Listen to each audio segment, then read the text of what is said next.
is a story about Sultan. He's a young boy living on the quarantine, a place called Union. He grew with the grandmother. Sultan just get the milk straight from the cow breast, raw. When Sultan have a cook, he's cooked with the plantain skin and with whey broth and boiled down with coconut milk.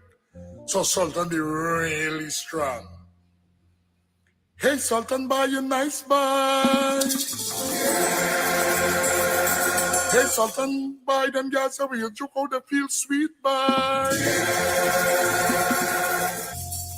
When Sultan break, she drives, he gets fire. When Sultan break, she drives, he gets fire. When Sultan break, she drives, he gets fire. When Sultan break, yo, GTRhythm.com. When Sultan break, she drives, he gets fire. When Sultan break, she drives, he gets fire. When the break, he break, she drives, he gets fire. When the bite it break, she drives, he gets fire. When Sultan break, she drives, he gets fire. When the break, he break, she drives, he gets fire. When the bite it break, she drives, he gets fire. When the break, he break, she drives, he gets fire. Hey Sultan, buy you nice boy. Hey Sultan, buy you sweet boy. Hey Sultan, buy them girls so you choke out the feel like they in heaven boy. When Sultan break, he gets fire. When Sultan break, he gets fire. When Sultan break, I love a watcher.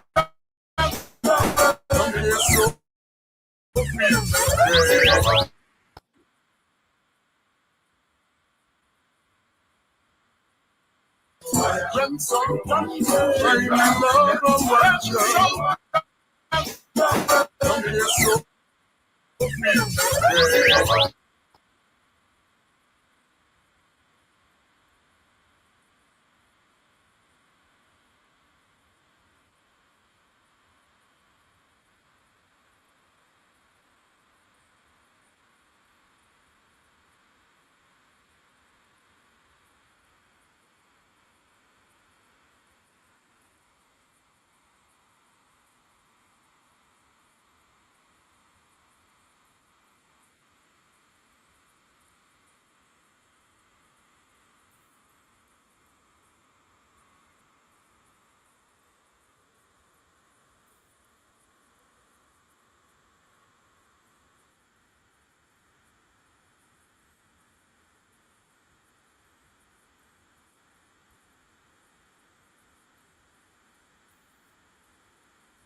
never take nobody man.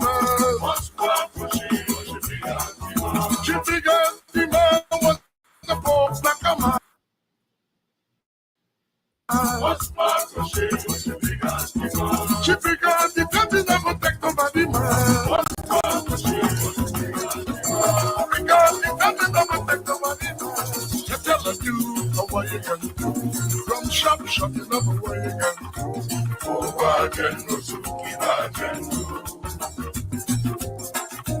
Oh, bartender, Suki, bartender. You tell her do what you can do. Steamboat coming in, what you can do. Oh, bartender, Suki, bartender. You tell her do what you can do. Rum shop and shut up for what you can do. Oh, bartender, Suki, bartender. You tell her do what you can do. Tell me why you correct what you can do. Oh, bartender, Suki, bartender. You tell her do what you can do. Oh, black and correct what you can do. Oh, bartender, Suki, bartender. Oh, bartender, Suki, bartender. You tell her do what you can do. Rock up and shut up for what you can do. Oh, bartender, Suki, bartender.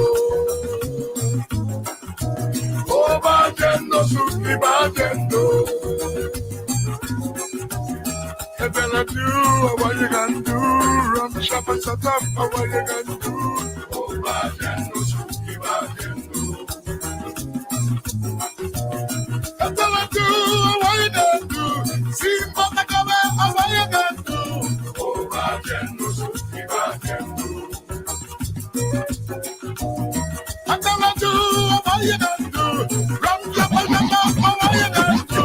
Hey, Captain, where the boat goes? I want to do some poker. Take me in the bush today. Her goal is the thing that keep me. Yo, GTRhythm.com. Take me in the bush today. Her goal is the thing Yo, that DJ Metatone. one man in the captain way. Captain wakey wake the boat and wake the bowman. Bowman wake with the paddle in the hand. All I want is a long and strong. Long and strong is too much to me. Long and strong is done that me. Captain, put me on shore. I don't want to go anymore. It's on the big gun, jump with me. It's on the big gun, walk with belly. It's on the big gun, fight gun. It's on the big gun, too much to me. Captain, put me on shore. I don't want to go anymore.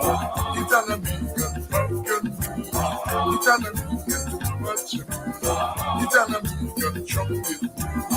It's on the big gun, walk with belly. Captain, put me on shore. I don't want to go anymore. It's on the big and fight can be. It's on the big and it's on the big and trumpet me. It's on the big and walk with belly. It's on the big, it's on the big. It's on the big, it's on the big. It's on the big, it's on the big. It's on the big, it's on the big. It's on the big, it's on the big.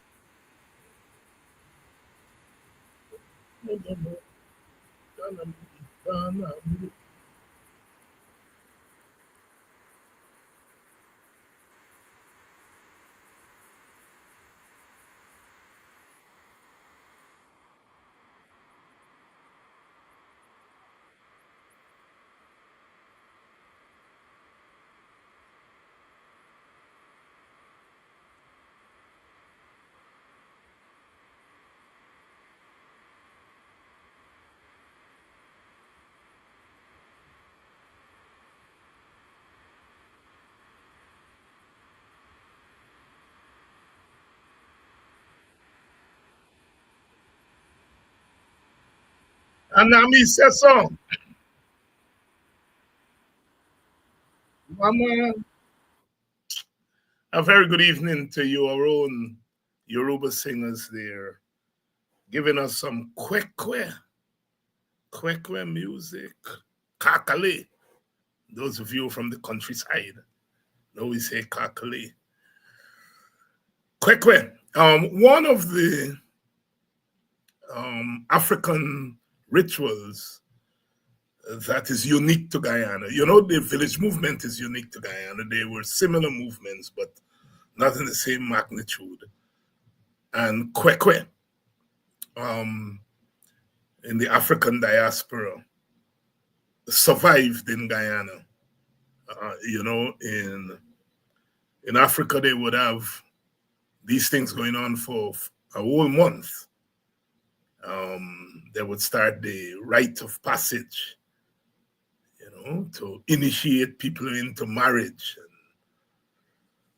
And when our foreparents came across the Middle Passage, they brought it with them, and they used to get it for 4 weeks. Then it got down to a week. Nowadays, it's a night. But it's one of the rituals that stayed with Guyana. You don't have it any other part of the African diaspora. And as you know, the Africans, the name they call it in West Africa is Kakale. You go Kakale by you gotta go West Bobis and Buxton and those places to hear Kakale. Eventually turn Kwekwe. Music that prepares people for marriage, or prepare them for marriage. And you know, when Sultan break, the Drazi catch fire. I won't get in trouble because they go say, Dr. Hinds, lawless, look how we going on the program and so on. But you know, Kwekwe music is about sex and family. Sex and family, rite of passage, you know. I remember we gone at Kwekwe, you know, Guyana upstanding, man, you know, cuss and so on. But you used to take pride when we singing at Kwekwe. You can get for cuss in front of Guyana,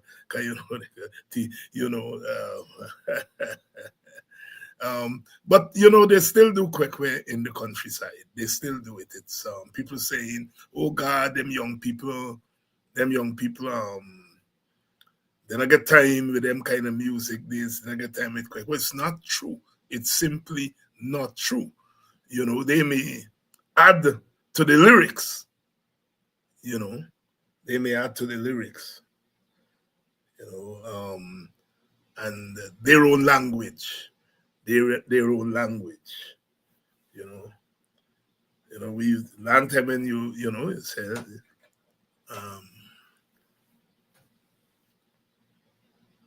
Long time you hear they say the thing high like a bundari. My generation say the thing high like a wedding cake. Them young people now gonna use their own images, you know. But there's a way in which this society is trying to turn Africans away from their culture. And try to tell us how they lost their culture and all kind of story. You know, it's part of the master plan for domination. Dr. Henry Jeffrey is here, and you know, he has been beating that domination drum for a long time when some of us weren't paying attention. You know, when you want to dominate people, you break their culture. When the enslaved people were brought across the Middle Passage, those coming to the English, what was then, what we now know as the English-speaking Caribbean, they would stop them in Barbados, which is the most easterly of our islands. And the French used to stop theirs in Martinique. And they would engage in what they call seasoning. That is to turn the African from a human being into a slave. And, you know, one of the first things they do is to take away the name. You know, take away the language, take away the religion. So the cultural thing is pivotal in this transformation, as they called it then, from the human being to the slave. So somebody say no sound. Somebody's saying no sound. I hope that is not true. You all tell me whether you all are getting sound. Right. So the cultural thing, you see all the celebration of Africans not voting for the APNU and shifting their vote. And they sit there and don't talk that Indians, by and large, did not shift their votes. Here they are celebrating African people shifting their votes and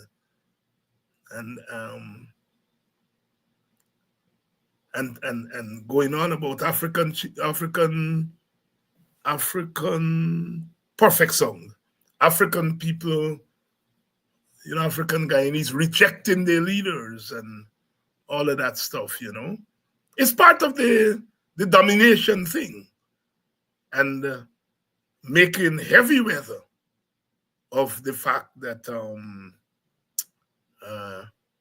some African Guyanese moved and voted for Win, some stayed home, and you hear all this news about those who did not vote for APNU, but none of the media,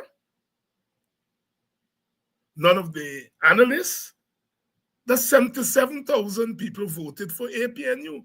77,000 people voted for Norton. They've silenced 77. All they're interested in is those who voted for Win, and to some extent those who voted for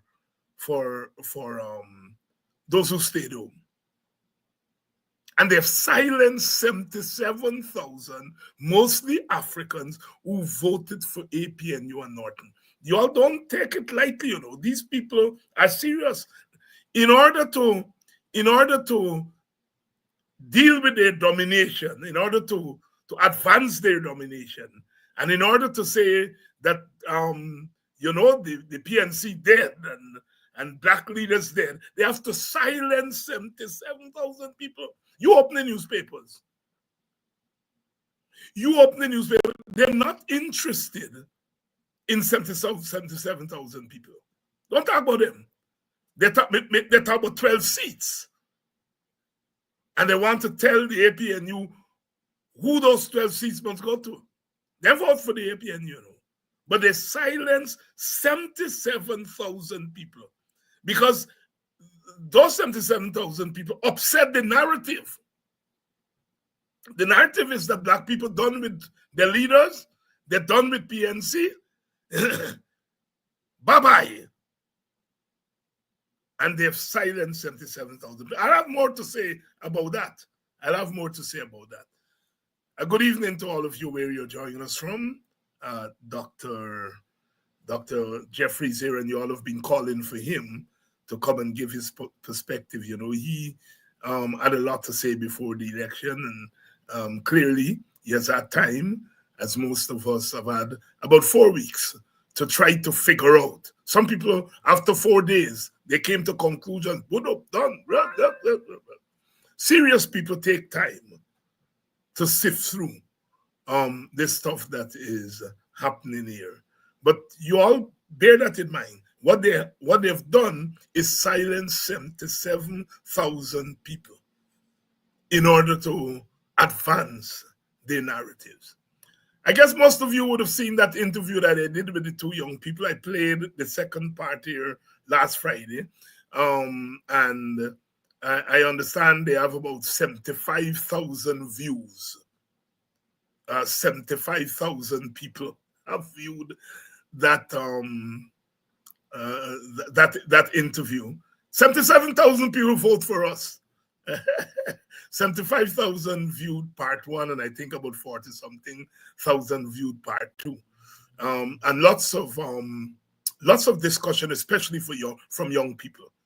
Young people have been getting in touch with me and say for the first time, they got a chance to understand what the meaning of race is, what the history of race is. And as I said, they have asked me to do some courses, and our first course on Pan-Africanism, our first course, Introduction to Pan-Africanism, would commence on I think we have set it for October 18. So it's another 2 weeks or 3 weeks, 2.5 weeks. I'm going to give you all the number where you can call to enroll for that course. Already a number of you have gotten in touch with me wanting to be part of the course. So coming out of that interview, all the racist thing that they talk about and so on, young people as a result of that interview, and saying we want to learn more about this thing called race. We want to learn more about African history, and it's part of the work, right? Part of the work. So please, we are doing the work, as they say, young people under consciousness, young Black people. Well, they are reaching out. They are reaching out. I shared with you some of the comments that I got. Young people got in touch with me personally, and they're asking questions, and they're alarmed that some of the things I talked about in that interview, they didn't hear it before. So we are making some strides in that direction. The work has to go on, but we have to continue to do our political work, our cultural work, and move Guyana to a point where we can see that none of our ethnic groups, none of them is in a situation where they are marginalized. All right, I think enough of you are here. Please share the link. Please share the link. Let them know that Dr. Jeffrey is on tonight. Please share the link.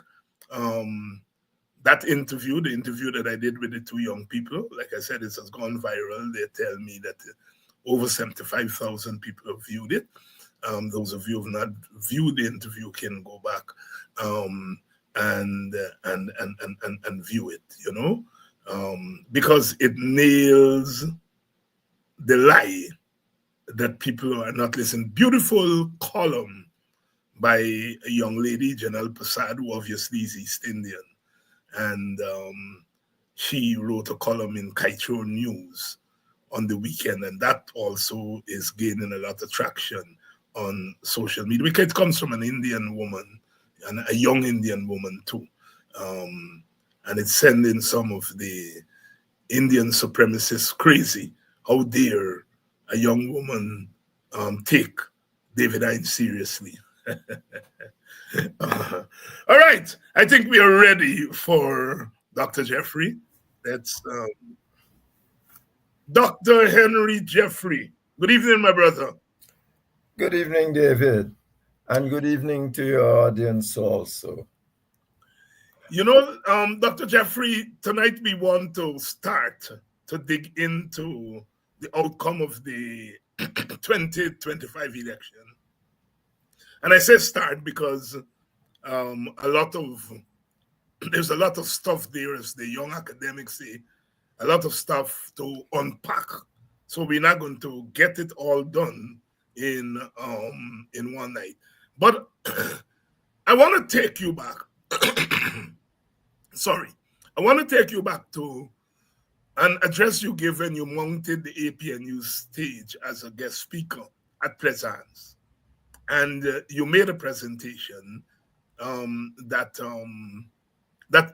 stirred some debate before the election. Not enough, because people were concentrating on the election itself, and so might not have paid as much attention as they should have paid to what you said. And basically, I think you said that African Guyanese should not be afraid to vote race, which some in the establishment, the media establishment, and others found shocking. Some of them covered it, but they found shocking. Talk to us about what drove you to make that argument on a platform of one of the contesting parties. David, I've written about that before. I said voting for your ethnic group, as the PPP the Indians do, you have just said it. They vote strongly for the PPP. It's their ethnic group. It's not a crime. The United Nations says that you have a right to have your own associations. There is no problem with voting for your ethnic group. Well, particularly in the context where other people are doing just that. Now, what I have not been doing anything much, as you said, for the last couple of weeks, and there will be another 2 weeks or so, largely because I believe that for 2 decades, the PPP has been punishing Black people. They have been doing every single thing in this country to force Black people to vote for them. They were told that if we have to live together, the British told them that since the 50s. The Carter said so. When Biden came, he told them, he said, we will need to have a more inclusive arrangement for governance. You mean Carter? No, even the Biden government. Oh, the Biden government, yes. All right, you're talking about the Biden. Yeah. Right, Carter yes. said that. And then when they refused, he went away. You remember, for a long time. And then Biden come and he said the same thing. That you have to have a more inclusive constitutional arrangement then for governance of a multi-ethnic society. It doesn't matter if people want to vote race. They have a right to if they want to. The Indians do it all the time. Janet Jagan has never been on a stage without a political stage without telling the Indians, don't split the vote. Never been. Every election she's there, don't split the votes. The truth of the matter, I understand our context. Our context was that, remember, there was Burnham in government, and essentially the PPP had no other way of holding the people together, because the Indians are not essentially socialist in that kind of a way, and therefore she had to say that. She'd been saying it all the time. So you don't have to. You can vote who you want to, but you got to look at the struggle you are in. And I'm saying Africans that struggle against an Indian ethnic party that essentially are suppressing them at every single level. Every single level. Look, but let me go on before I divert too much. And as a result of which, they must learn also not to split their votes. You know, there's an Indian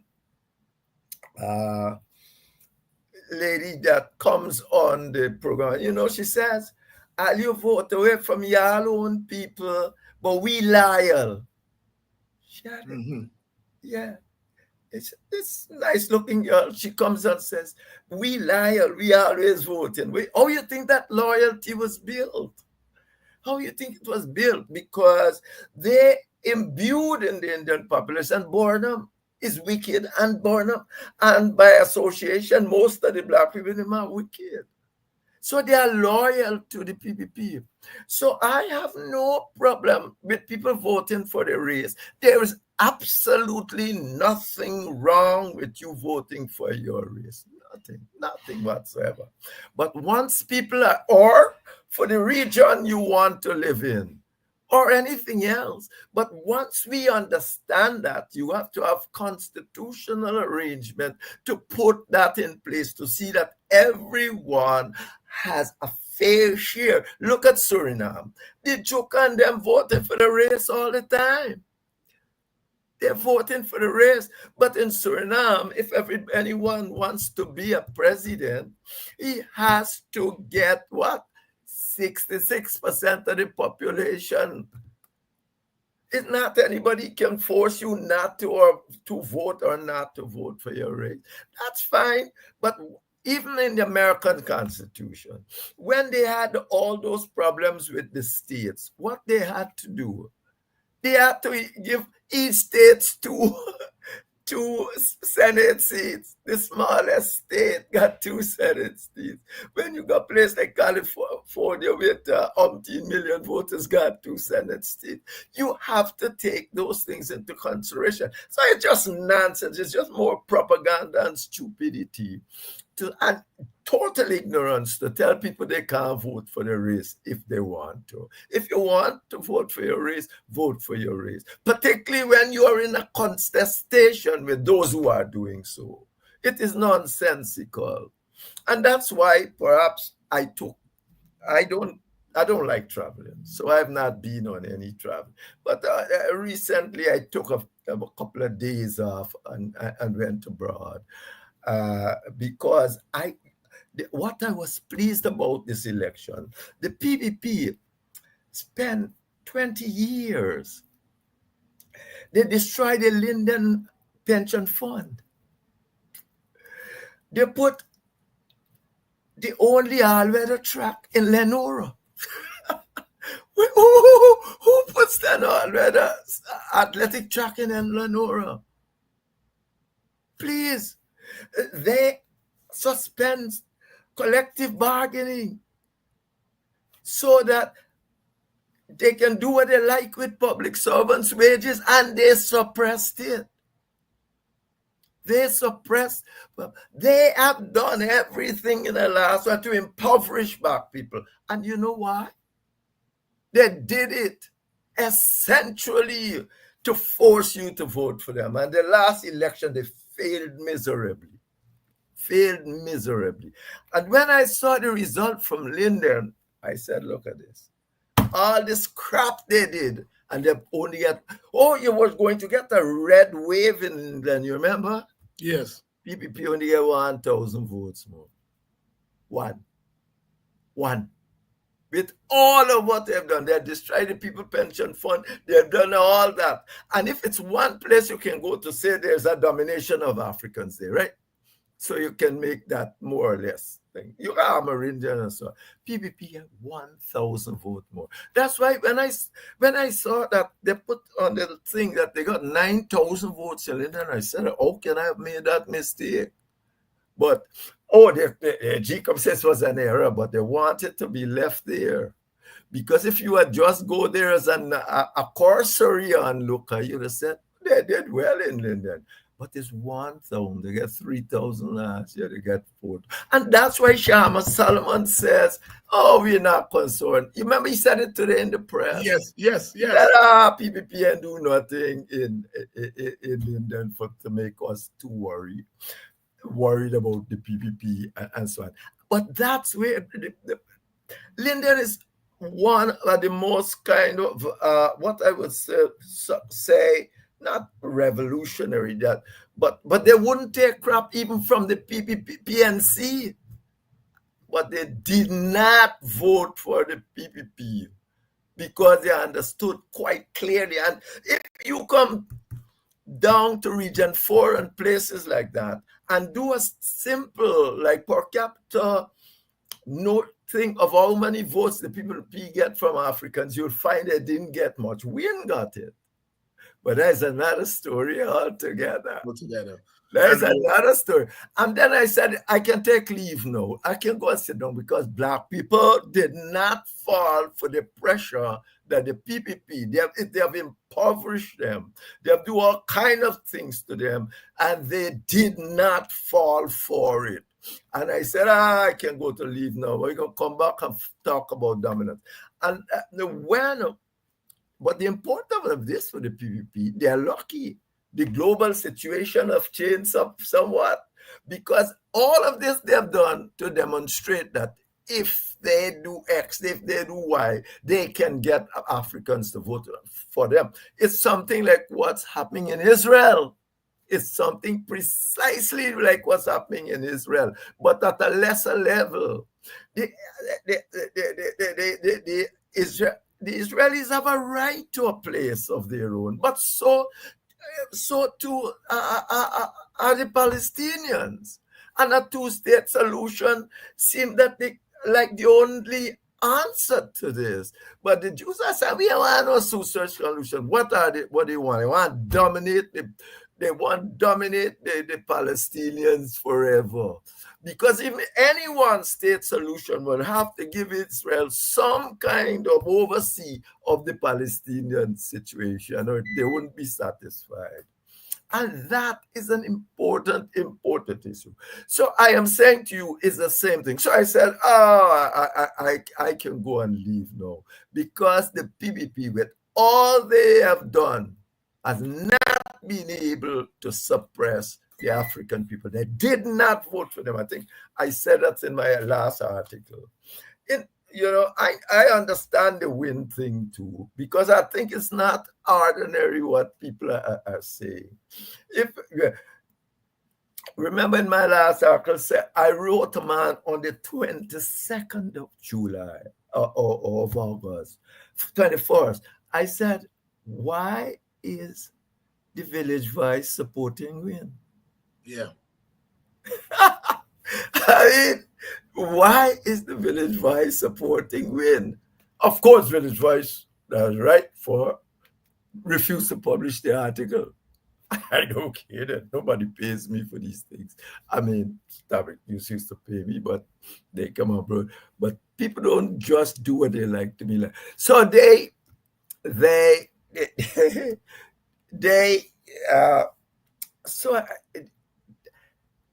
I asked that question, why are they? And 3 days after, or if so long, a whole, even your person that was in your party that said she formed her own party, gone over to Win. What you are seeing on the ground is a whisper campaign by the PNC against Norton. I wrote the man that. I said, listen, why are the PPP, it is that the village vice supporting? Village vice supposed to like have a overarching things for black thing, because the other newspapers are not good at it. And therefore, how come they are supporting them? How? And then suddenly they published, Skycho News carried it, but they didn't carry it. So effectively, what they found, the old guards in the PNC, the old guards were still anti-Norton and supporting the thing, because they control the people anyways. So effectively, they were against Norton, and that is why Mohammed got all them votes on the ground. It's a whisper campaign. The PPP know about whisper campaign. There's no whisper campaign against your own people. So effectively, it's a whisper campaign. That is what give Mohammed the vote. It's not simply black people go home. They didn't vote for the people, but the PNC character with the old guard character whisper campaign against Norton. And that's what the man said. He said, man, you know what they're doing. When you're asking me, I said, ask somebody who I think no. Just to back up my position. So when all those votes you see win and all this other thing, the day the PPP&C come back, they was winning getting those votes.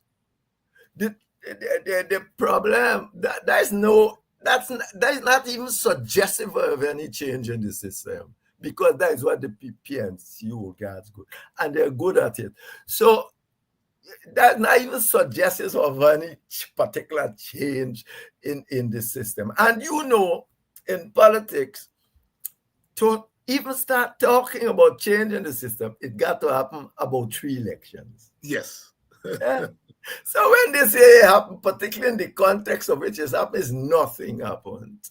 Essentially, look, about 3 elections has hardly gone and the WPA gone through the window. But what I am saying to you, essentially, that is it. And so I said to myself, I'm gonna go and have something, because at least I know black people did not fall for voting for the PPP with all it has done. And let me tell you something else. You see, things work out. The old guard step in. Mohammed got money. They step in. Now your person was there. Now it's not she not prime ministerial candidate. The old guard set in and took back all the votes that North might not have got from the PPP that might have even been thinking about voting into the PPP. So when you sit down, you know something, but these are the thoughts you got to put into. People got to sit down and do your own analysis of the situation and see. So it is not winning, got all those votes, but that's almost impossible. Go and find countries that are happening. It don't happen like that. It's the PNC start whispering a card in the anti-Norton vibes throughout the country, and that is what's happened. The PPP got some Amerindian vote. The actual voting population could be anything more than 5,200 vote or something like that. But of 515,000 votes, let me put it like that. And that is about it. What the PPP got must be 47% of that. Essentially, the 40% of Indians that vote strongly for them and some Amerindians. Of course, I'm not saying no Indian vote for the PNC. I'm not saying no Indian vote for, no blacks vote for the PPP. They have been thinking them so much that some of them will do. But the point is they make no inroad into the black vote in any substantial way to say that the Constitution need not be changed because they are a multiracial country in a sensible way. In a sensible way, Dr. Henry Jeffrey. They can't do it. Dr. Henry Jeffrey, a mouthful here tonight and bringing new perspective on these issues. I hope that we are paying attention to what he is saying. Former President Donald Ramotar said on a program last week, he said the PPP beat Bush and win catch the board. The PPP beat Bush in Black people community and win catch the board, the whole African saying that you beat Bush for other people. And I think he's largely accurate. Yes, but he's accurate. That's just what I said. Yes. The PPP been doing all these things to black people. He ain't going to mean to say that. Over 20 years, they impoverished black people. They check closed down. The vocational education thing in all your villages. All those things the PPP do to black people. And that is why, David, you're in Parliament. No, I know there's a waste of time placed under the present Constitution, but you got the opportunity. There's a whole lot of things that most. You got to stand up for collective bargaining. You got to stand up for things like an ethnic disparity study to see what really went on. These are important issues. And of course, I'm talking about constitutional reform. I put those secondary to constitutional reform. That should be maybe the most important thing to do. And I'm going to tell you something else about Norton. You see, people are beating up on Norton. But the people who are doing so got a very, they don't even understand the political process. Norton won an election. Now, they set it up. He won an election and leader. They are talking about this, and he don't think, I have never been, I've been in politics all these years, and I hear all these things about every leader I have known. Or what we don't communicate. Oh, I heard about Jack Joe more than anybody else. I don't communicate and all. Every leader I've known, maybe a little bit less for Chelly Jagan himself. Even Burnham get rid of those who you can't think, Ralph Farley and all of that. I mean, we know that. So effectively, I bore that. But democracy cannot exist in a country, and this is an autocratic country. That election don't mean nothing. I read the preliminary reports of all the observers, and not one of them said that makes Guyana a democratic country. Not one. Not one. They say, the elections were more or less, well, not more or less that. It went off well, no violence. What they see, it was fair, who vote, and that's what they mean by voting. But every one of them knew, and they said it, that elections are rigged long before election day. Long before election day. You went to election without a census. And well, you remember we started, so you don't even know how many voters you got. You apparently, a decent analysis that was in Stabrook News said that you gotta get that at best the voting population gonna be about 520,000 people. You got 188 or 48%. And nobody want to do anything about it. Nobody. So election and election dates. I have not heard from one of the reporters that said this government is a democratic government. What they said, the thing was free and open, free and fair on the day. But every one of them went back to say that is not that. They had a whole lot of advantages coming down and take. Well, those are the advantages. Give you election day. Nobody don't try to rig election day unless they get into a real scrape long before. They don't want to do biometric. And the list is 48% bloated. 48%. 48%. Dr. So so when you sit down and say, I said, don't worry, that's the PPP and their confusion. They're going to do what they have to do. But that they are internationally recognized as a dictatorship, as they used to be on the Grange when coming up. They used to say they are electoral autocracy. The last out of them say they are just an autocracy. Dr. Henry Jeffrey here. No, they used to say they're electoral democracy. Yes. The last one come and say they're electoral autocracy. Well, they ain't gonna move from there from this last thing. But let me tell you something. Let me make a point here because about Norton and what's happening. They are talking about Norton resign, Norton. Why should Norton resign? You have a mechanism to get rid of Norton, isn't it? You got a party election to get Norton. This is not the PPP. You ain't got no real power there. That is the democratic centralist stupidness that they got. You can't really get. You can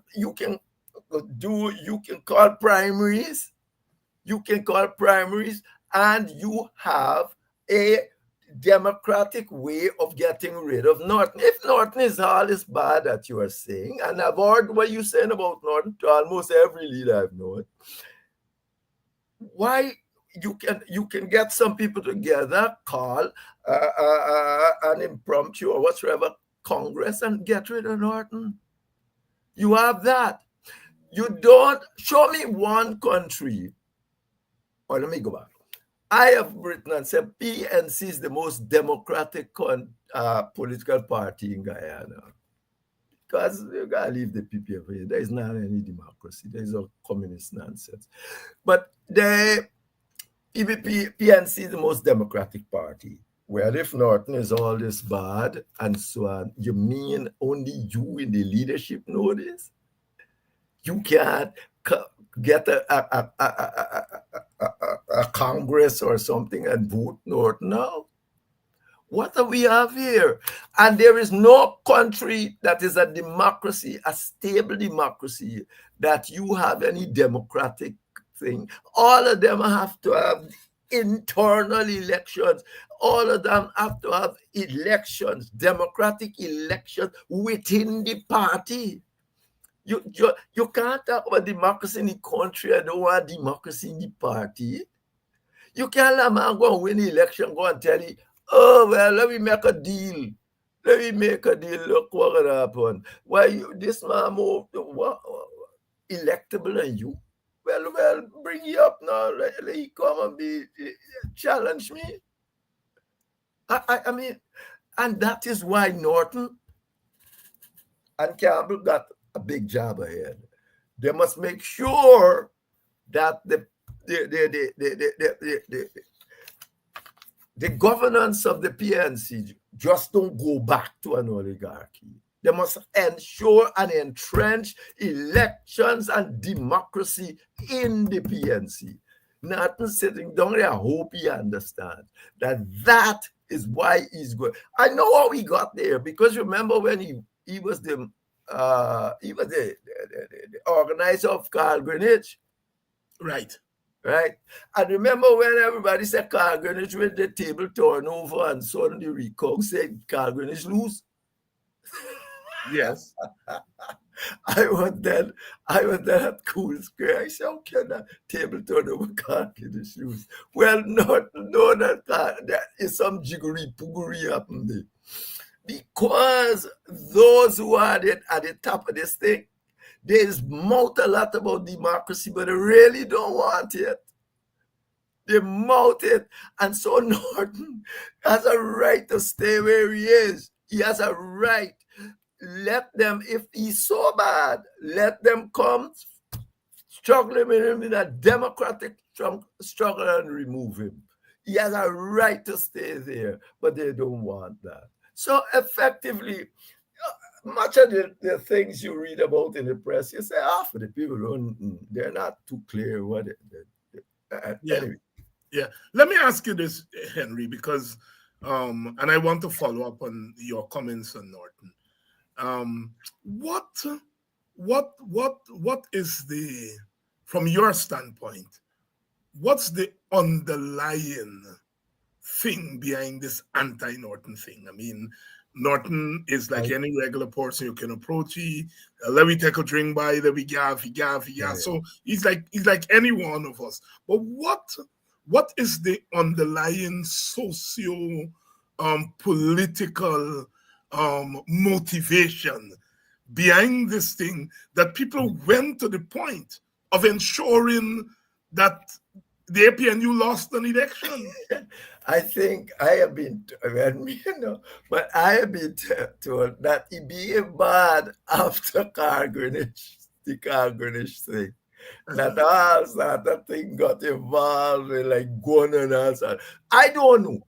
But I am telling you, whatsoever he was, after all, he was the manager for the show, you throw a table turnover on the vote stage.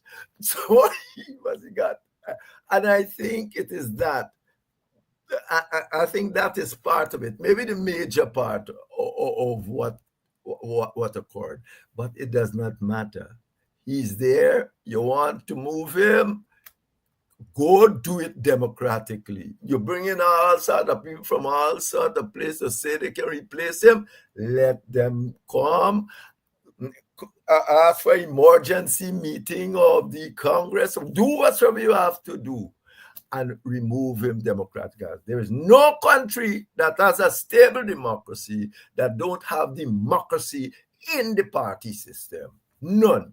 And therefore, maybe I'm missing some, but you got to tell me who got a democracy that don't have a stable system in the party, and that no old guy supposed to come and determine after election that, oh, you not suitable. He might not be suitable, vote him out. Go. Right. The Terence Campbell, as you mentioned a couple of minutes ago, has been appointed to head the parliamentary delegation. And the 12 parliamentarians have been under the gaze, the scrutiny of the media, the elites. They have paid little attention to PPP to the point we don't even know who represents the PPP in Parliament and when. If you ask the average observer who in there for winning the 16, they'll probably call 4 or 5.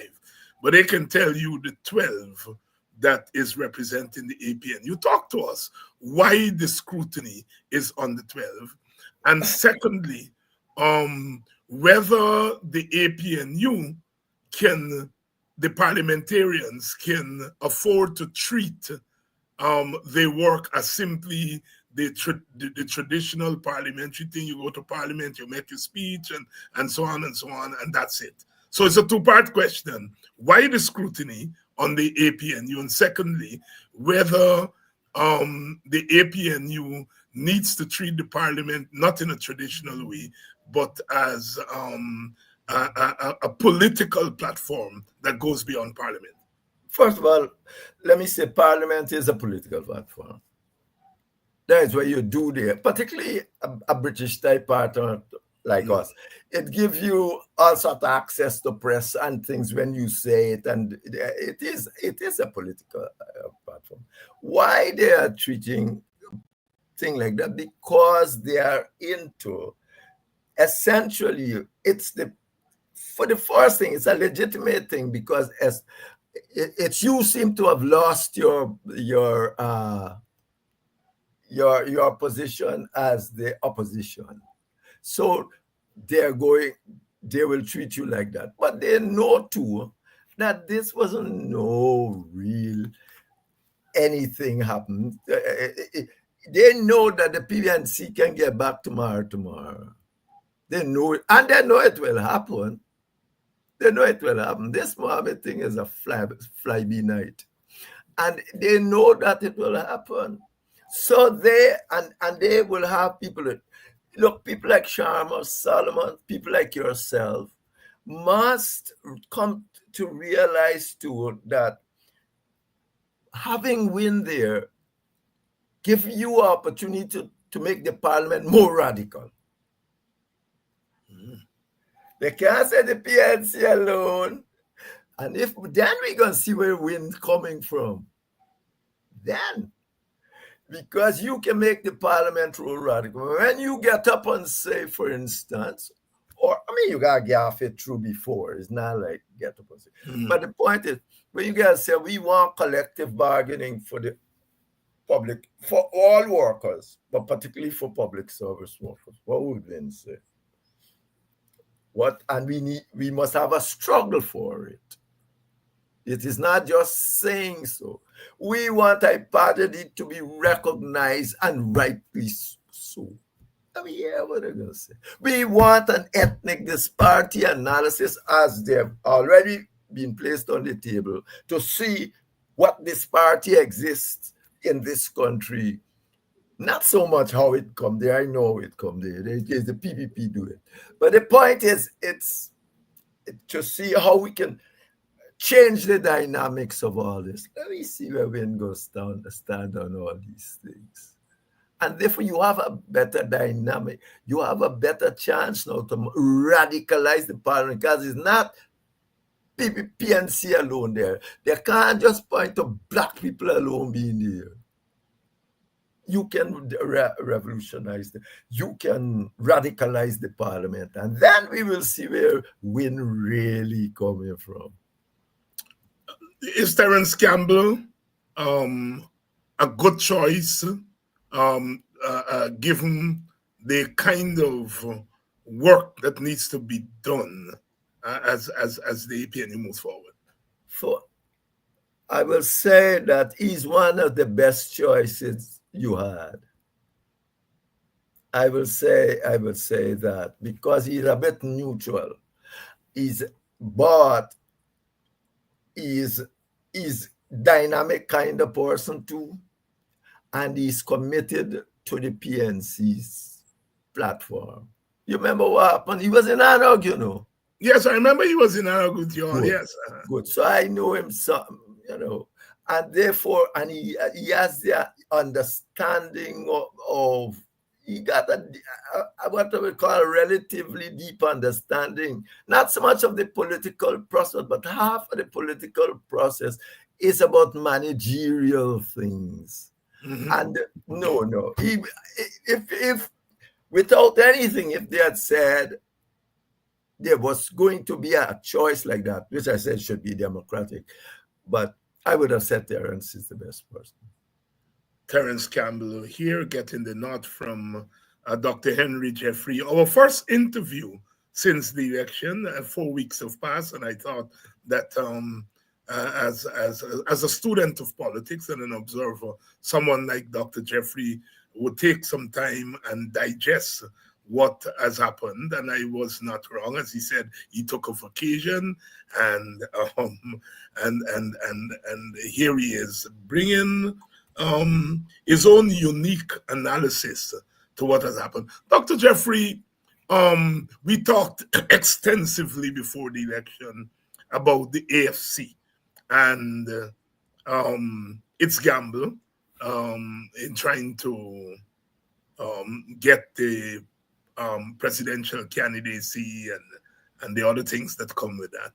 And you were critical of the tactical moves that they made. Are you surprised that they did so poorly relative to how they did? You mentioned earlier that after 2 or 3 elections, they're gone. You said WPA, but I know you meant AFC. Yes. So are you surprised that Not really. they did so poorly? And secondly, that the Nigel Hughes appeal, which was there, I would say about a year ago, really didn't make a difference. But Nigel, you know, one of the funny things in this world, you know, I am sometimes surprised. Nigel has a good understanding of what what needs to be done. You see how he wrote it even when he wasn't leader. Yeah. And how he gets himself into these things. You see, you know why the WPA going to stay about a long, long time? The WPA has got a moral standing in this country. You know, these people just disappear. Nigel should have said, watch. We going back now, Aubrey. We going back here. If you think he's all these things, we going to sit on and back. Don't get yourself caught up in the old God story about they don't like Aubrey. No, this is what should happen. That's what Terrence more or less did. He says, I stay in here. You have principles. But then you see, the WPA, how the WPA was formed. The WPA was formed by Trotman and Kemraj. You mean the AFC? The AFC. Yes. Yeah. Claiming and not resigning. Yeah. They should have resigned. Nobody voted for Trotman and Kemraj. They should have said, well, we go farm your party, we go away. Not a soul voted for. They vote for political parties in Guyana. And when you start with that downward trend in political, at the time I said it's not good. If you and your people told WPA when she left, Sheila older. Sheila older, but Shrabo. You're talking about Sarabo. Yeah, she got a farm show party and this and that. When it's your party that representative, nobody vote for this one. And this thing is continued. And it has continued until we end up in Ashaki soon who taking. It's like when they say that politics is a dirty game, they think it means it should be dirty. They're not seeing as a critique of those who are in politics. When somebody says politics is a dirty game, it don't mean you must operate dirty. But they seem to believe that's what it means. What it means is a critique of politicians and saying that they should operate good. But then now these people believe that you must operate in any old way, any immoral way. Indeed, that's why they're gonna vote for Mohammed. Mohammed's under serious all sort of consideration. I got nothing against people as such, but yeah, it don't mean nothing. So I mean, the very people who running around talking about the girl being killed in the swimming pool and all the same thing, they're gonna vote for Mohammed. I mean, it's just amazing thing. So, politics a dirty game is a critique of the existing politicians, meaning they should behave better. It don't mean you must behave like them. Yeah. Dr. Henry Jeffrey here tonight. Dr. Jeffrey, once the election was finished and Mohammed is slated to become officially the leader of the opposition, the question of GCOM arose, and the argument from him and some others that he should get an opportunity to name the three GCOM commissioners from the quote-unquote opposition side. What are your thoughts on that? I agree. Yeah, you cannot, I mean, you see, you can make a fetish of rules. What's it? You are saying the law says that these people are there forever, but laws can't make them start a thing in terms of a democratic country. That's why let it go to court. But I think that the right thing would be would be to give him the opportunity as leader of the opposition to choose some people. That is it. That is what he is. It is not, I'm not against anybody, but he's now come as leader of the opposition. Give him. I got all sort of questionable thing about Mohammed, but that is that he has become, he had a right to run. He ran. Yes, I think he should have the opportunity to choose whosoever he can choose, you'll have to go. You might end up in court on it because, if he has the opportunity to choose who is there, he must have the opportunity to choose who is chairman. Who's chairman? Right. That's where I was going to ask you next. Yes. I mean, if you want to give him the right to choose and get new people, he must have a right to choose who is chairman too. Yes. But yes. I agree. I can't see how he's going to come now as thing, and people are going to say, "Oh, I was there since God McMahon," and things like that. No, but he was given. Well, he will have to be given. You can't give him one and don't give him the opportunity to be the chairman also. So it's good you go to court, because the minute the court says he can change the others, the court will have to say he has a right to a position on the chairman. And he will have to do so in consultation with the PNC anyway. Yes. Right.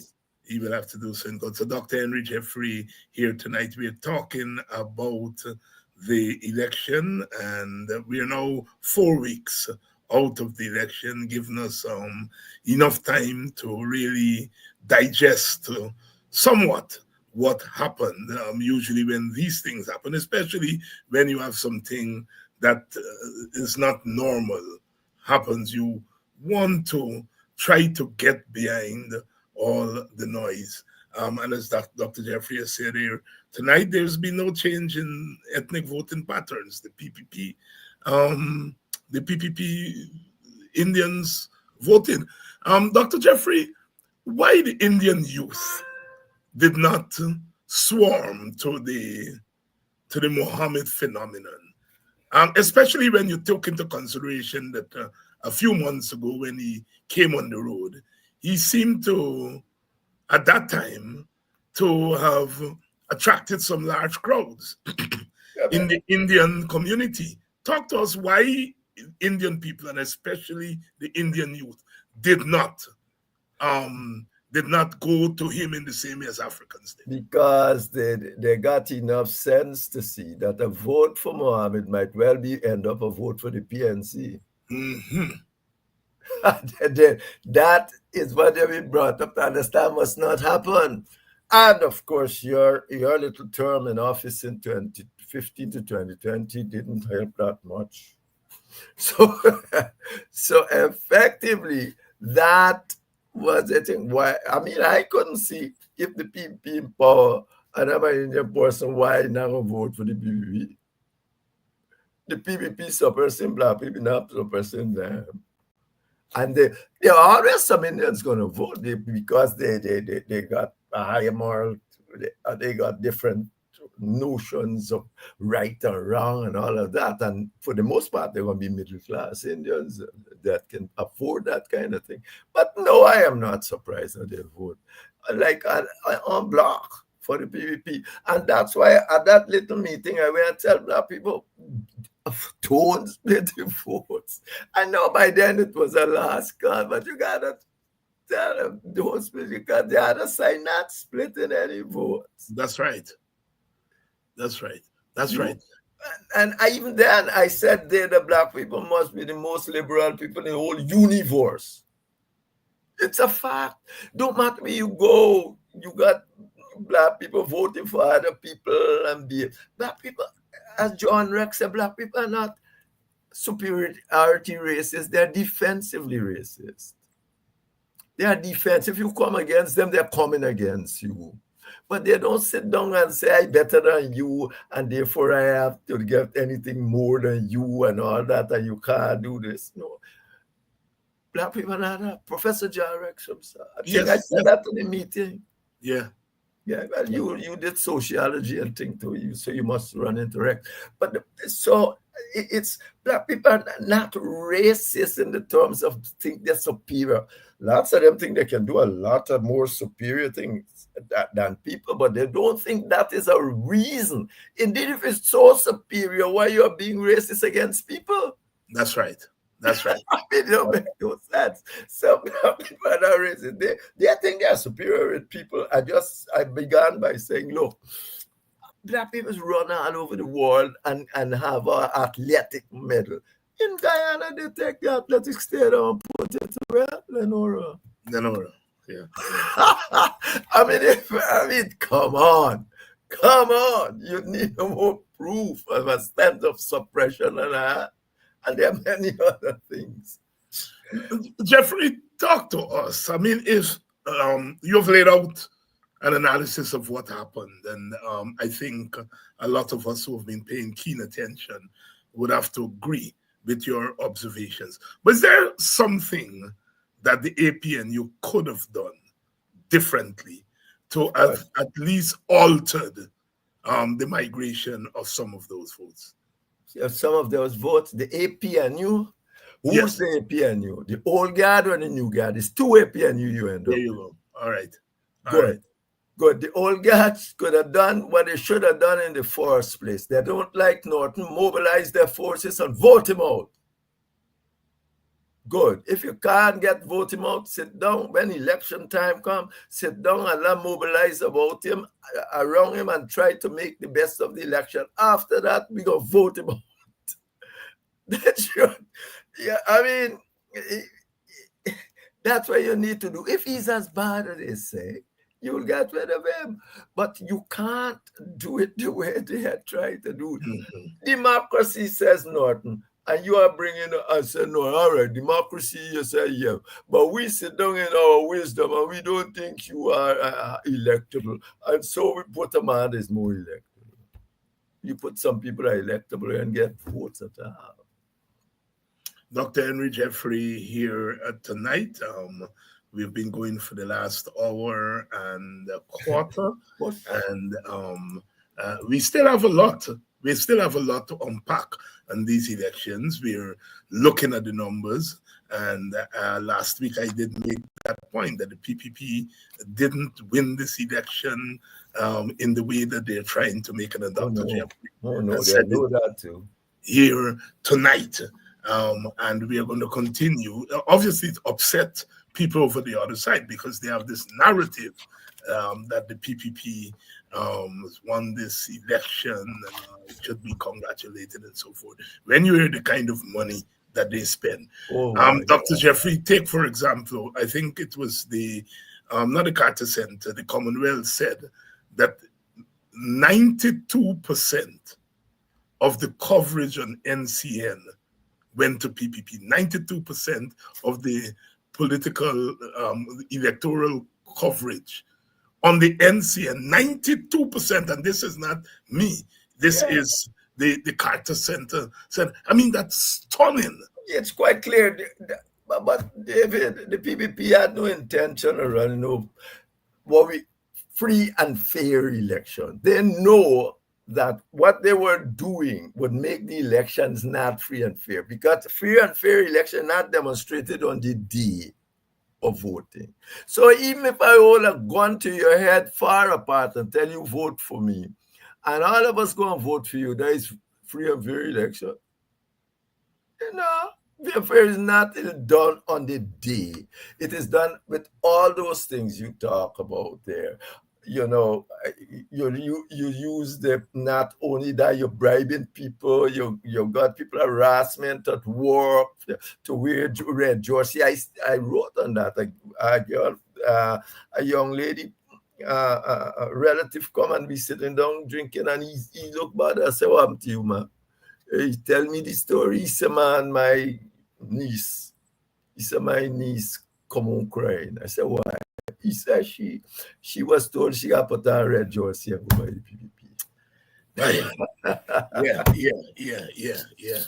Dr. Henry Jeffrey, thank you very much, my brother, for coming. And thank you very much, See you in a couple of weeks when we continue this conversation. Your last column there on Burnham's foreign policy I found very instructive, and I want us to open up that discourse a little bit more, because we are finding out that a lot of our young people, I don't know whether it's a social media thing or what, but a lot of young people, I gave an interview with 2 young people last week, and as I said in the opening, it really went viral and 70-something thousand views.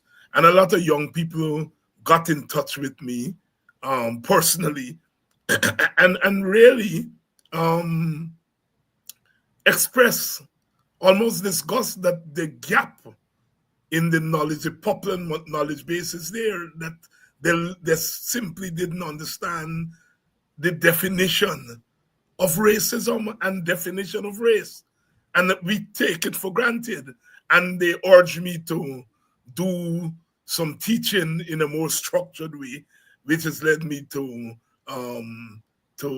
start the course in the next coming weeks. But it's amazing the knowledge base, the gap in the knowledge base. Propaganda over the years, The PPP got you vote. The PPP are telling you to vote for your race is bad while they are voting for the race, that thing. And we fall for it. There are a whole lot of people in the Black community, intellectuals, fall for it. Why you can't vote for your race if you want to? There's not racism. Racism if you use or you try to utilize the position in your race as a thing against others. You're not calling others, saying they mustn't have equality. The United Nations allow that. The minority thing in the United Nations say you have a right to your own organization. That's right, self-determination. Thank you very much, my brother. I'll see you in a couple of weeks. See you there. Good. Dr. Henry Jeffrey, always fresh. I know a lot of you have been waiting to hear Dr. Jeffrey's take on the elections, and you heard some of it here tonight. His argument that whispering campaign, I really am amazed at some of the people who were supporters of the APN. I'm not talking about people on the ground, I'm talking about leaders, what Henry Jeffrey's calling the old guard in the PNC, but also those who weren't in the PNC itself. When I heard some of the names that were quietly supporting Win on the ground, I almost died. I almost died. And it's interesting that Jeffrey, because I had been playing around in my mind how to bring that into the public domain. Of course, I won't call people names, but to bring that into the public domain. And here is Jeffrey really saying it tonight. And I remember when Jeffrey raised the question of why the Village Voice is supporting Win. What I didn't know is that the Village Voice never carried the column. You know, I don't know. I don't know what was the Village Voice official policy. I used to be part of the inner workings of that news entity. I'm no longer part of the inner workings of that entity. But you're hearing these whispers, and Jeffrey has said it here tonight, that he wrote a column to that effect, and it was never carried by the Village Voice, and so on. No, I am not making an accusation against the Village Voice. All I'm saying is that when I heard some of the African Guyanese leaders, both inside the PNC and outside of the PNC, that took the anti-Norton thing to another level by quietly and not so quietly supporting winning the ground and whispering to people. I mean, I ordered this past week and I was flabbergasted. Not, and that is why I refuse to go after the voters who voted for Win. I refuse to. Nobody's going to get me to do that, right? I think they made rational decisions, but there are unintended consequences to rational decisions sometimes. And I think there are unintended consequences. They're telling me here, the young people in my village, A-Box, and are telling me that times money are running. Money are running. We thought the money would start running. Money are running. And these are people who are telling me they voted for Win. Money are running. They're calling me the MP. They're very clear about that, you know, and they're coming up, you know. 16-year-old girl saw me at the funeral there on Sunday, 16 years old. And she came up to me and she said, "You are one, are you one, aren't you one of the MPs?" And I said, "Yes." I said, "You live in Buxton?" I said, "Yes." She said, "I'm so glad that a Buxtonian is going to Parliament and so forth." And then she asked me, "Why so many young people voted for Win?" And I told her that, you know, I'm going to give you a 2-minute answer, but the answer is more than 2 minutes, right? And this was at the back of the village, and Win got quite a few votes, a lot of the votes from the young people at the back of the village. And I was down there for a couple of days, chatting with them and so on, in a relaxed environment. And they were open with me, like I said, because I'm a villager. They know me. And they were quite open with me as to why. And you talk to 10 of them, and you'll probably get 5 reasons. When you finish, you'll get 5 reasons. So it's not a singular thing. You know, and some of them are saying, you know, Dr. Hines, it was not about you. We don't vote against you. You know, so the thing is very much complex. That is why I'm saying that we have to take our time and so on. And I refuse to get into those young people's faces.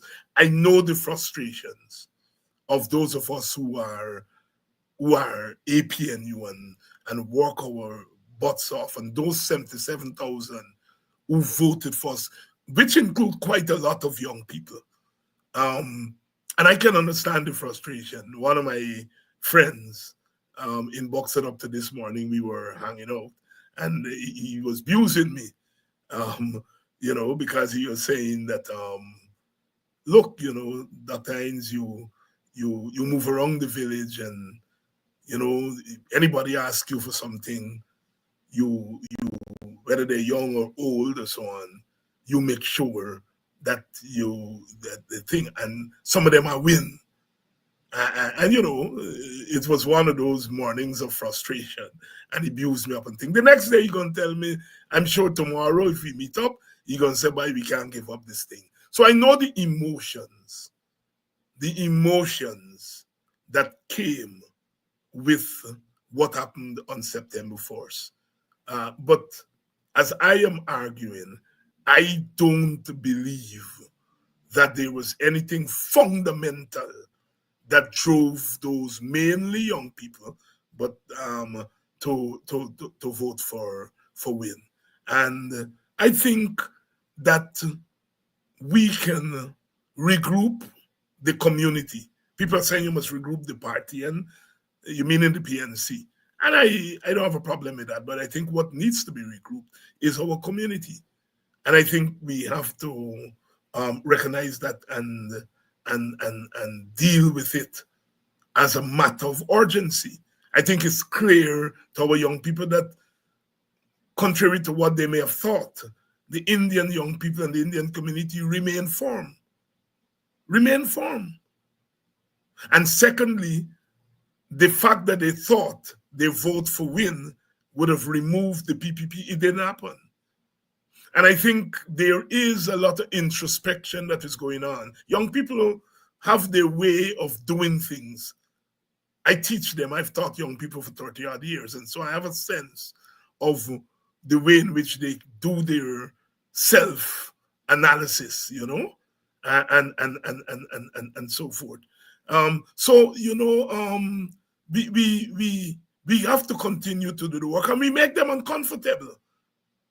You know, on one program last night, they took me to task because I said the PPP, the same thing Jeffrey said tonight, that the PPP didn't win this election. They got the same number of votes, 9,000 votes, which is one seat. They happen to get 3 extra seats because of the low voter turnout on our side. So mathematically, they got more than they deserve. Mathematically. But really, in real political terms, in a rigged election, you know? And as we said, the rigging wasn't on election day where somebody voted 40 times. And so it's who voted 40 times before the election and who on election day impersonated voters. But you can't know that by, you know, going through, you know, what happened on the day. So the system is rigged. And so we have to continue speaking on these issues and to really speak to our young people. Really speak to our young people. And I have begun to do that. You know, we don't have to wait until Parliament is called because this work has to be done. And like I said, the young people at the back of my village, they were quite candid with me. They're mostly males. They were quite candid, but they were females too. They were quite candid with me, you know. And the nuance of what they're saying is why we have to not throw away the baby with the bathwater. All right? So I want us to continue to stay put. We are, that course, Pan-Africanism, some of you have already contacted me. I am going to give you all the information tomorrow, where to call and where to register for the course. And we are going to start there. And as I said, the request came from first of all, pastor who approached me before the election and said he wanted me to do a course with him. And then now these young people, as a result of that interview I did, asked me to help them in trying to understand. So we are moving. Sometimes things fall into place.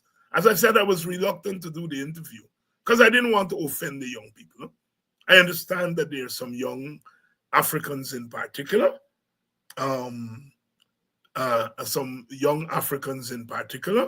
who, you know, think that, you know, if you can play ball with the PPP, you know, that is a form of independence. And I understand where their head is. But I also know that they're doing so without institutional knowledge, as my friend Turkey liked to say, without an institutional knowledge of race relations in Guyana and how race operates. You know, that when you have that ballot in your hand, yes, it's your individual ballot, and you're expected to vote your conscience. But you are also part of a larger collective, whether it's your community, your ethnicity. That vote then has multiple utility. It's not just your own personal vote. It's also a vote for the collective, what we call in Black studies the linked faith, F-A-I-T-H-E, F-A-I-T-H, sorry, and F-A-T-E. That in many regards, as Indians, as Amerindians, as Africans, in an environment of ethnic contestation, what has always gotten us over is the link faith. Our faith is linked. Our faith is linked. You know, as I explained in that program, before I wake up in the morning, I'm a victim of racism because some girl, some boy, somewhere is being denied an opportunity. A lady came to see me this morning. She said she has a daughter who applied to join the immigration department. She did everything, application. She got 8 or 9 subjects or something. She did all the tests that they needed to do. She did the physical, 2 years, and nobody has gotten back to her. 2 years. And she came with tears in her eyes because, you know, she said, can you now as an MP raise this with her daughter? Or granddaughter. And so many of those stories. Young lady came to see me. She's a university student, 3rd-year university student. And she has applied all over, in all the ministry. She has applied to the teaching, the Ministry of Education to teach. 3rd-year student at the University of Guyana. And when she got a reply, they're telling her she's overqualified. And I'm saying that if you're seeing a pattern of this in one community, where young people are not given opportunities, that's where the racism is, because, you know, you can tell by a name. 99% of the time you can look at the name or look at the community the person comes from. And nobody is seeing that is the institutional racism. And I'm just telling you about 2 cases in one day in one little community. If I were to go from community to community over a period of time, that will accumulate. You know? So there is this institutional racism. They tell us about equal opportunity. I know equal opportunity. First of all, you have to have equality of condition. If you're giving out contracts and some people have the wherewithal to bid for big contracts and other people don't, because there's no equality of condition. In one ethnic group, you have the capital, you have the machinery, you have the network, and in another community, you don't have the capital, you don't have the network. So there's no equality of condition. If your condition is not equal, then the opportunity is not equal, because the one with the better condition gets to take advantage of the opportunity. So before you can have equality of opportunity, you have to have equality of condition. And then we can talk about equality of outcome. Or we can say if you don't have equality of outcome, then something is wrong along the way. But we don't have equality of condition. And even when we have equality of condition, the structures, because somebody had to know somebody in order to say, but this is my cousin, this is me thing, me whoever, this person's from a village. You know, take a look at your application. And I intend to pursue these complaints that I'm getting. It's one of the things I want to use part of my parliamentary thing to do, to make representation on the people and to ask. I am going to ask the commissioner about this young lady case here that applied for 2 years. If she's not fit for the job, at least write and tell her. You see? So a lot of these things are happening. And we don't get a chance to pursue them because a lot of time people don't tell you. Sometimes people are ashamed to tell you. That lady came in early this morning, knocked me up, and said, David, I want you to see about this thing for my granddaughter. And I'm sure there are so many cases. That's why I said before I wake up in the morning, some young African is being discriminated against. Some young African doesn't get a job, doesn't get into a university because of their skin color and assumptions that are made of that skin color. Some young African is shut down by the street, shut down on the street by the police because of assumptions that the police make about young black men and young black women. Some young African woman and not so young African woman is being taken advantage of by men, murdered, because women are deemed to be defenseless, but African women often don't have anywhere to turn. All women are vulnerable in this society, but the African woman is vulnerable both as woman and as African and as poor being part of the poor and the powerless. And so we have this thing compounded in our community. And the system, how many times we hear women say, they call the police, they ain't get care for come, they ain't get patrol, they ain't get this. Or the women, they go and complain and they tell them to make a deal. And next thing you know, the woman got killed. So there are all these structural things that are militating against poor people, against women and children, and against the darker or the darkest among us, meaning African Guyanese. And I intend to spend a lot of my energies fighting back against those things and to use the bully pulpit of Parliament to draw attention to these things. I will not rest. I will not rest. I will not rest. So, sisters and brothers, yes, we feel hurt by what some people say our own children have done to us. But we press on. We press on. And we're not going to stop. They're killing me, how I label people lick bottom and the scar going to be on them for the rest of their life and so on. I am very clear about who falls into that category. As I said, your mother can't give birth to you, wash you, bathe you, scrub out your ears, take out boo-boo from your eyes, scrub your teeth, send you to school, feed you. And then when you get to a point, you left your mama house, and as soon as you go in your own house, or whichever house you're going in, your mother-in-law house or wherever, and all of a sudden you discover love in one day, and you say, your mama who send you to school, who take care of you, feed you, house you, love you, your mother not capable of love, but now you're going in your mother-in-law house, you find love in one day? What is that? I'm sure there is love in your mother-in-law house.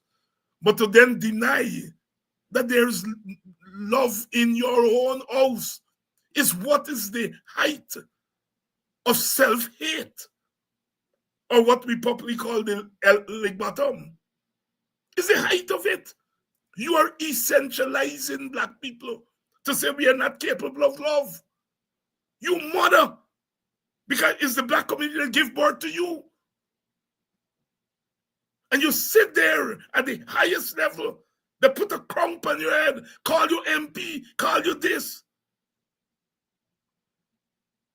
And you left your mama house You garner your mother in the house, and your woman get love. That is the essentializing of the African. And I'm not going to stand for that nonsense. I'm not going to stand for it. And no matter how they try to conflate how I cussing people who left the PNC, I'm not interested in that. Having left, you know, I saying that house, that community, my mother, that community give those people who said that no, go on over and get along, they give them more than they give me. They get more than most of us. And that is what I am after. I'm not after who want to join what they want to join. That's your personal business. But having joined, you then essentialize. It's not racism. What you are doing is that you're spouting the racism of others. Spouting the racism of others. And that's the problem you're dealing with, this small group. Small group. They're not a large group. They're a small group. But given where they're perched on the social structure, because for the most part, you know, they are bright people, they are professionals, and so on, they can have an effect on the rest of the community.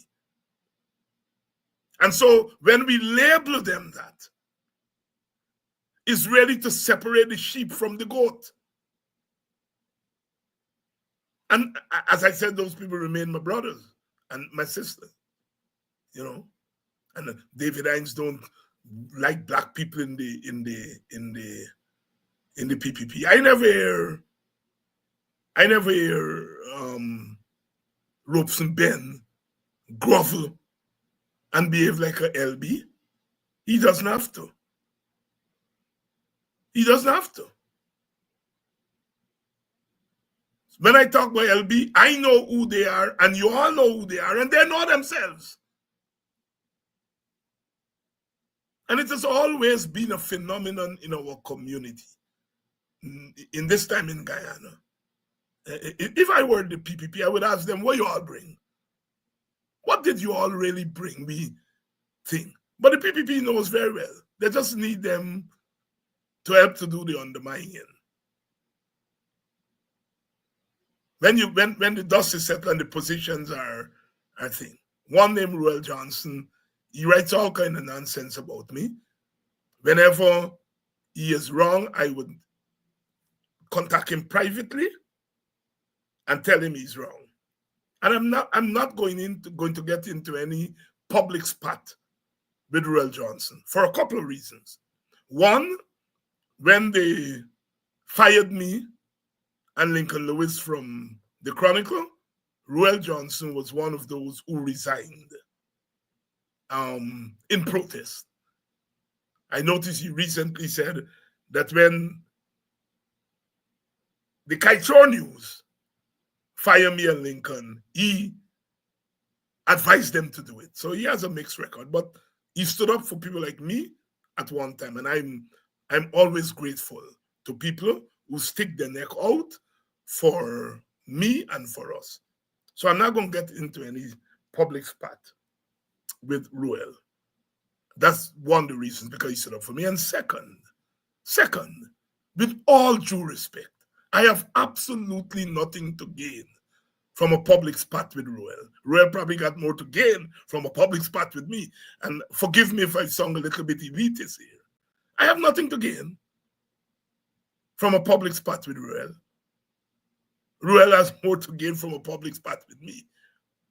You know, I don't mean to be elitist. So that's the second reason I wouldn't get into Ruel. But when Ruel moved to the point and say that I support rigged election in 2020, he's treading on grounds that may get him in trouble with me. I am very slow on these things. Very slow. All the lies that have been told in me, I think Kidaki usually tell me, don't tell you nothing. Guys tell me, don't tell me nothing. Because all the lie they're telling to you, and you're supposed to go and sue this so and so, you don't do it because you feel that you shouldn't do something like that. But I'm warning Roel. I'm not going to get into any spot with you, Roel. I'm not going to get into any public spot with you. And I'm grateful that you stood up and defended me at one point. I'll never forget that. But when you move to say that I am a rigger of elections, in this kind of atmosphere, you're going a little bit too far. You're going a little bit too far. And I'm watching you. You also suggested in that post that I may have worked for the social Ministry of Social Cohesion without doing any work, because from 2018, you didn't have the thing to you can call me or inbox me and say, Dr. Hines, what year did you work on social cohesion? But no, you went out there and wallowing your pen. And I'm just warning you, you could be getting in some trouble with me if you continue along that line. All right? So, and as I've warned Freddie Kissoon over and over again, I've not made a move on Freddie Kissoon, partly because of the old history that we have had, and regardless of how he's cruel to me, I think I am much more humane. Freddie has a problem. He went on his program last night. Could you believe? And I think he said in his column, David Hines said Black people voted for a second Black party. Freddie's either dunce or he pretends to be a dunce. Because he would know that I said, by voting for Win, in effect, what Black people have done is created a second Black party. That is different from me saying Black people vote for a second Black party. Freddie can't be that dunce. But I think he's playing dunce willfully. And those are the kinds of things he'll get into trouble with me for. I don't mind people cussing me, but do it accurately. Sister Rhonda Lane made a statement about Indians who came to Guyana. And some of the Indians in the PPP put out a statement condemning her. Gita Chandan was not part of that group. Gita Chandan criticized Takuma Ogunse, and I call her a slave catcher because I say, you are on our team.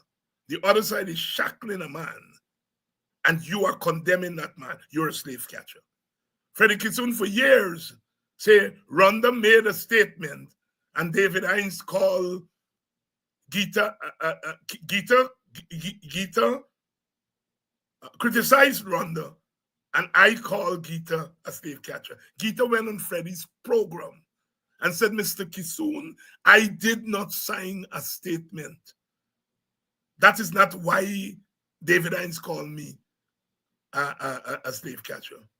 Having said that, he continues to repeat it, continues to lie. And like I said, Freddie has been a comrade, and I value those things. Even when we part company and you go to another part, I value those things. I'm a human being. I come from a culture that is forgiving. And like I said, I will always remember that Freddie stood up with us Black people at one point. I always say, Ubrat Narayan, whatever he cussed me and say about me, he lay down in front of the hospital for Black people. And so I remember those things. You don't go from being a good friend to being a total enemy. Not for me. We can part company as individuals, but I still remember the good things you did. Same thing with Brother James Bond.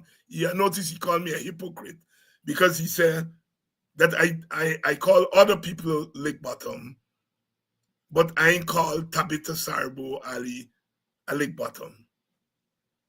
And somebody had to tell him that Tabitha never went on any platform and put down black people and use other people's racist stereotypes against black people. So she's not a lick bottom.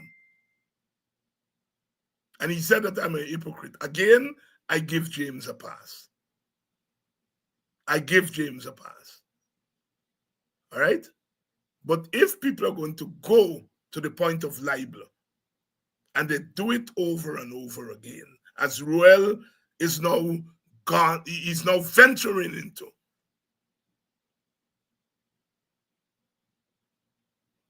I may have to think differently. I may have to think differently. I have nothing against these people personally. I have political differences with them. As I said, I never got into a spot with Ruel. Never. Never. He has said things that have been inaccurate, and I have gotten in touch with him privately and correct some of his inaccuracies. But when you move to the point of saying that I support re-election, you maybe have to go to the court to prove that. All right. So I've already made clear where we stand in relation to those people, and they can continue. They can continue, like, Ruel has a fine mind. He's not a dummy. He's not a dummy. But one of the problems is when you take something which is beautiful and use it for ugly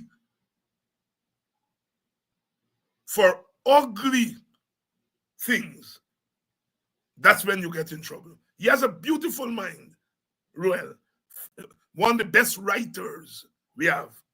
But when you're taking your God-given skills, the beauty that God gives you, in pursuit of ugliness, you end up where these brothers are ending up. That's the thing with them. I watch my brother Leno Craig sits down there and he knows Freddie is talking nonsense all it, and he doesn't say, Freddie, man, don't do that. Don't do that, Freddie. Gita come here and she said she didn't sign a statement, so Dr. Hines didn't call her a slave catcher. And he sits there and he's silent on it, knowing that Freddie is destroying people's reputation and doesn't have the courage to say to Freddie, no man, don't do that. And so that's what I'm saying. These are people with fine minds, but in pursuit of ugliness. Some of them are aware of the ugliness. Some of them may not be aware of the ugliness. But that's the tangle you get into. That's the tangle you get into. All right, we're going to be back tomorrow. Same time, same place. GHK Lal is here tomorrow. GHK Lal is here tomorrow.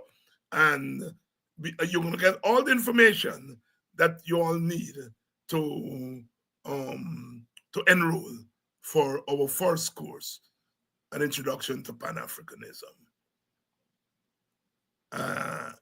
Tomorrow night, we are going to be back. Yes, GHK Lal is on tomorrow. See you all then.